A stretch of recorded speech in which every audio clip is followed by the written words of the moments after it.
हाँ, बताइए। तो हाँ तो हम लोग बेसिकली एक चैनलिंग वीडियो सुन रहे थे, ग्रुप में शेयर हुआ था, जिसमें जिम के साथ Q&A हुआ था। उसके अंदर काफी इंटरेस्टिंग सवाल पूछे गए थे। तो उसके अंदर एक सवाल मेरी समझ में नहीं आया, तो उसके बारे में पा समझा रहे हैं। हमने प्ले किया और पा से कहा समझाने के लिए। तो क्वेश्चन क्या था सोनिया? जरा क्वेश्चन समझा दो जैसे तुमने अभी समझाया था, फिर पा उसका आंसर समझा देंगे। कोई बात नहीं, मैं सवाल भी बता देता हूँ, मैं जवाब भी बता देता हूँ, दोनों चीजें बता देता हूँ। ठीक है।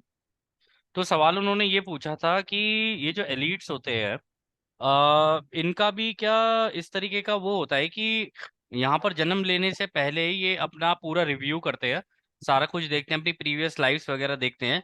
और हो सकता है कि उनको यहाँ पर जब वो पैदा होते हैं तो जानबूझ के चुन के आए हों कि हमें इस तरीके का काम करना है, मतलब नेगेटिव पोलैरिटी का काम करना है।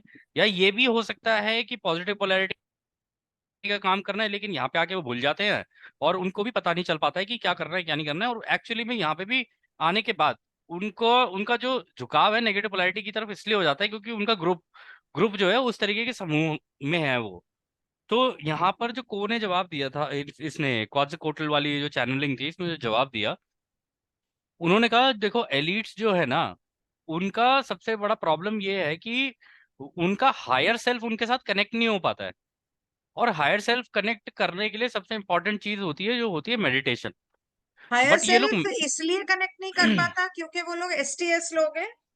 नहीं नहीं, सर्विस टू हाँ। सेल्फ का जो पाथ होता है ना, हाँ। उसका सबसे बड़ा प्रॉब्लम ये है कि सेपरेशन पे काम करता है वो, मतलब हाँ। विभाजन पे। हाँ। अब विभाजन सबसे बड़ा विभाजन, सबसे पहला विभाजन जो होता है ना, वो होता है खुद का खुद से विभाजन। यानी अपना विभाजन, हमने अपने आप को ईगो में आके अपने हायर सेल्फ से अलग कर लिया। यानी मेरी जो बहुत हायर सेल्फ, मतलब जो कोई सिक्स्थ डेंसिटी का होगा, फिफ्थ डेंसिटी का होगा, जिसे मुझसे ज्यादा ज्ञान है, जो मुझे गाइड कर सकता है कि मुझे यहाँ क्या करना है इस ग्रह के ऊपर, मैंने उसी से ही अपने आप को अलग कर लिया। और जब मैंने उससे उसी से अपने आप को अलग कर लिया तो मैं ईगो ड्रिवन उस सेपरेशन में और आगे निकलता चला गया। ठीक है। इसमें भी उन्होंने एक दो चीजें बड़ी इंटरेस्टिंग कही। उन्होंने कहा कि देखो ये लोग रिव्यू ये भी करते हैं, मतलब यहाँ पर पैदा होने से पहले सारी चीजें रिव्यू करेंगे, सारा कुछ देखेंगे, सब कुछ होता है। कोशिश इनकी वहां पर ये भी हो सकता है कि वो जानबूझ के ये चुन ले कि भाई हमें जाना ही अब सर्विस टू सेल्फ के पाथ पे है, हमें नहीं जाना है सर्विस टू अदर्स पे। तो वो जब यहाँ पैदा होते हैं, उस तरीके के एनवायरनमेंट में पैदा हो जाए, उस तरीके के ग्रुप में, उस तरीके के समाज में पैदा हो, और उस एलीट वर्ग का हिस्सा बन के जानबूझ के दूसरों को विभाजन करना, दूसरों को दबाना, और दूसरों पे अत्याचार करना, और अपने आप को टॉप में रखना, बेसिकली ये ही पसंद करते हो वो, या उन्होंने चुना हो। तो इस केस में जो सबसे बड़ी दिक्कत उनको जो आ रही है वो ये कि जब आप अपने हायर सेल्फ से कनेक्ट नहीं हो ना, तो उस वजह से अब आपको वहां तक पहुंचने के लिए, मतलब सिक्स डेंसिटी तक पहुंचने के लिए आपको लंबा रास्ता तय करना पड़ेगा। क्योंकि अब आप निकल गए सर्विस टू सेल्फ के पाथ पे। सर्विस टू सेल्फ का जो पाथ है ना, वो बहुत लंबा पाथ है, बहुत लंबा रास्ता है वो। क्योंकि अब आप खोते ही चले जा रहे हो, खोते ही चले जा रहे हो, खोते ही चले जा रहे हो, हायर सेल्फ से दूर होते ही चले जा रहे हो। तो वापसी करना बड़ा मुश्किल हो जाता है। आपको याद होगा, हम लॉ ऑफ वन भी जब पढ़ रहे थे, तो रा ने कहा था कि इनका भी जो रास्ता होता है ना एलिट्स का, बड़ा संकरा रास्ता होता है, ये बड़े संकरे रास्ते से होकर गुजरते हैं। हम्म। और रा ने एक चीज कही थी, 95% खुद की सेवा और 5% दूसरों की सेवा का रास्ता भी उतना ही कठिन है जितना दूसरों की सेवा का रास्ता है, क्योंकि वहां पे 51% आपको करना है। हम्म। अब 51% का मतलब ये हो गया, इनको झुंड बनाना है अपना 5% लोगों का बस। 5% लोगों को इनको अपनी सेवाएं देनी है, बाकी 95% का सब कुछ छीन लेना है। तो हम्म। ये काम भी इतना आसान नहीं है। ठीक है ना, इतना आसान कार्य नहीं है ये। लेकिन जो दूसरों की सेवा के रास्ते पर हैं, वो सारे आपस में सामंजस्य बना के इस धरती के 51% लोग होने चाहिए थे, और वो होना बहुत मुश्किल है। और इसी सत्र के अंदर जिम ने ये भी बोला है कि मैक्सिमम लोग इस धरती के ऊपर जानबूझ के चुनाव ही नहीं कर रहे हैं, उन्हें पता ही नहीं है कि ये दो रास्ते हैं। उन्हें लगता है कि जिंदगी जैसे चल रही है वैसे ही, ऐसे ही चलती है जिंदगी, ऐसे ही होता है। और यहाँ पर आके सबसे इंपॉर्टेंट चीज ये है कि जिस अपना चुनाव करना, चाहे खुद की सेवा का हो या दूसरों की सेवा का हो, उस चुनाव को करके उस दिशा के अंदर लगातार निरंतर कार्य करते चले जाना है, झुकाव बनाते चले जाना है। आप खुद की सेवा वालों को अगर गौर से देखोगे तो आप एक चीज उनके अंदर पाओगे कि वो बड़ी ईमानदारी से कर रहे हैं अपना काम। आप उन्हें गलत बोलो, सही बोलो, जो बोलना है बोलो, लेकिन आप उनकी ईमानदारी को ये नहीं बोल सकते कि भाई ये लोग ईमानदार नहीं है। वो खुद की सेवा के रास्ते पर निकलने के लिए पूरी तरीके से ईमानदार है। उनको पता है कि हमें अगर ग्रह जीतना है, नेक्स्ट डेंसिटी अगर जीतनी है, तो हमें ये नंबर अचीव करना ही करना है किसी भी हाल में। और इसको करने के लिए वो किसी भी हद तक जाएंगे। लेकिन दूसरों की सेवा वाले रास्ते पे जो लोग हैं उनको एक तो चॉइस नहीं किया लोगों ने। चॉइस ना करने की वजह से उस तरीके का समूह बनाना बहुत मुश्किल हो गया है। टूटे टूटे समूह हो सकते हैं थोड़े बहुत, जैसे कोई हमारे जैसे हो गए, और भी बहुत सारे ग्रुप्स हैं इस पूरे वर्ल्ड के अंदर। तो टूटे टूटे तो हैं, लेकिन एक साथ इकट्ठे होके वो 51% का वो बनाना बड़ा बड़ा मुश्किल है। एक सेकंड रुक जाओ, ये मतलब यही है इसका मोटा मोटा जो उनका कहने का मतलब था।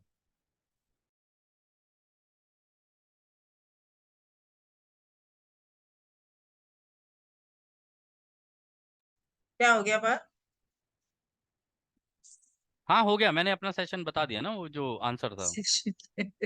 सॉरी, तो जवाब बता दिया। बेसिकली वो ये कह रहा था कि उन लोगों को नहीं पता है कि वो क्या कर रहे हैं, तो उनको उनके लिए प्रे करने की जरूरत है, उनको लाइट भेजने की जरूरत है ताकि उनके अंदर अवेयरनेस आए। Is that what he was saying?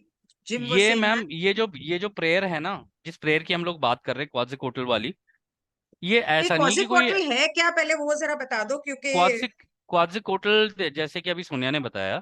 Sonia को इस चैनलिंग के बारे में मेरे से ज्यादा नॉलेज है, अगर किसी को जानना है क्वाड्रिकोटल की चैनलिंग। अभी सोनिया ने हमें बताया इसकी 6 चैनलिंग हो चुकी हैं। अगर किसी को पढ़नी हो तो पढ़ सकते हैं। हम आपको लिंक प्रोवाइड करा देंगे। क्वाड्रिकोटल आपको याद होगा, जब हम लोग लॉ ऑफ वन पढ़ रहे थे, रा का ग्रुप भी था। एक ग्रुप आया था जो कि इजिप्ट गया था, एक ग्रुप आया था जो कि साउथ अमेरिका चला गया था। ठीक है ना? वो जो साउथ अमेरिका वाला ग्रुप जो गया था रा का, वो उनका जो नाम था, उसका नाम था क्वाड्रिकोटल।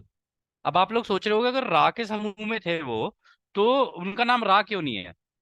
उनका नाम रा इसलिए नहीं है क्योंकि वो जरूरी नहीं है हमारे सूरज से आए हों, वो किसी और सूरज से आए होंगे। लेकिन क्योंकि ये सारे आपस में भाई हैं, तो आधे उस तरफ निकल गए, आधे इस तरफ आ गए इजिप्ट वाली साइड में। तो वो कौजल ग्रुप जो कोटल ने अपने अपने हिस्ट्री के बारे में बताया है सेकंड सेशन में। मैं सेशन शेयर करूंगी, तो you can read all that. तब तब तक थोड़ा सा उसके बारे में अगर आप ब्रीफ हिस्ट्री दे दो तो लोगों के लिए थोड़ा सा बेटर हो जाएगा, अगर पॉसिबल तो है आपके लिए कौजल तो। कोटल भी सिक्स डेंसिटी से है, और वो रा के ही सोशल मेमोरी कॉम्प्लेक्स से है। They also were on the Venus and they also graduated from the Venus. But अभी वो कहाँ है वो उन्होंने नहीं बताया, but they are the second group जो साउथ अमेरिका गए थे ना। That second group Quetzalcoatl जो है वो। तो एक लॉ फन स्टडी ग्रुप है, एक अमेरिकन है सिएटल, वहां पे एक लड़की है जो इस कॉजल कोटल को चैनल करती है। तो उसके अभी तक 6 सेशंस होके गए हैं, और जो लास्ट फिफ्थ सेशन था, फिफ्थ सेशन में उन्होंने एलिट्स के बारे में किसी ने पूछा था सवाल। तो उन्होंने बोला कि इनके लिए प्रेयर करिए आप, इनके लिए इनको लव एंड लाइट भेजिए। इनको बहुत जरूरत है इस टाइम पे। एलिट्स को प्रेयर को अपने प्रेयर में रखना और उनको लव एंड लाइट भेजना इस वक्त बहुत जरूरी है। तो उन्होंने एक प्रेयर भी बताई थी। तो ठीक है, रिसेंटली वो उस ग्रुप के साथ एक प्रेयर मीटिंग भी हुई थी। सो लिंक और आई विल प्रेयर वगैरह शेयर। भेज देना, मैं यूट्यूब पे शेयर कर दूंगी। Okay. I share it in the posts. वैसे मैम उस ओके। प्रेयर के अंदर अगर आप ये इंक्लूड कर सको कि इस धरती के ज्यादा से ज्यादा लोग अपना चुनाव करें, तो इस शब्दावली का अगर आप इस्तेमाल कर सको तो ये बहुत ही अच्छा होगा। ठीक है, करा क्योंकि देंगे, एक मेडिटेशन करा देंगे, एक लॉ ऑफ स्क्वायर हाँ, कर देंगे, जल्दी क्योंकि करेंगे। जितने जितने ज्यादा लोग ये चुनाव करेंगे ना, ये उतना अच्छा रहेगा इस ग्रह के लिए। सही बात है। ठीक है, है लेट ना? मी स्टॉप द रिकॉर्डिंग नाउ। हाँ।